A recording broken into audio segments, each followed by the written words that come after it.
ഇഡ്ഡലി അരി ഉണ്ടല്ലോ, പുഴുങ്ങല്ലരി, അത് തൈരിൽ ഊറാൻ വയ്ക്കുക. നല്ലോണം ഊറിയതിന് ശേഷം പച്ചമുളക് ഇട്ടിട്ട് അത് നല്ലപോലെ വെണ്ണ മാതിരി അരച്ചെടുക്കുക. ആ അരച്ചെടുത്തതിൽ വെള്ളം മാതിരി അരച്ചെടുക്കരുത്, സെമി സോളിഡായിട്ട് അരച്ചെടുക്കണം.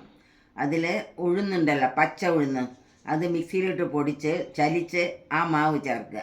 അതിൽ ചേർത്തിട്ട് കായപ്പൊടി, എള്ള്, ജീരകം ഇതെല്ലാം കൂട്ടി നല്ലോണം കുഴയ്ക്കുക. സപ്പോസ് അത് നല്ല തിക്കായി വന്നിട്ടില്ലെങ്കിൽ കടലമാവ് ചേർക്കാം.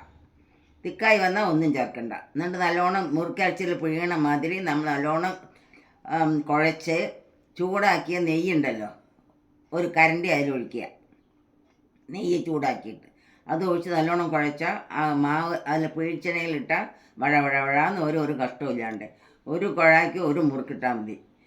ഒന്നിൻ്റെ മേലെ 3 2 ഇട്ടാൽ എല്ലാം കൂടി ഒട്ടിപ്പിടിക്കും. ഒന്നൊന്നായിട്ട് വലിയ വലിയ മുറുക്കായിട്ട്. ചെറിയ മുറുക്കാണിച്ചാൽ വലിയ പാത്രത്തിൽ വെച്ച് 3 ചെറിയ മുറുക്കിടാം. അത് തന്നെ പുളിച്ച മുറുക്ക്. ആരടുത്താ അമ്മ പറയണേ? മനോജിൻ്റെ അടുത്താണ് പറയണത്. ഓ അവൻ പുളിച്ച മുറുക്ക് ഉണ്ടാക്കാൻ പോകത്തില്ല എൻ്റെ ഹോട്ടലിൽ. അതിന് ചോദിച്ചതാണ്. ഓ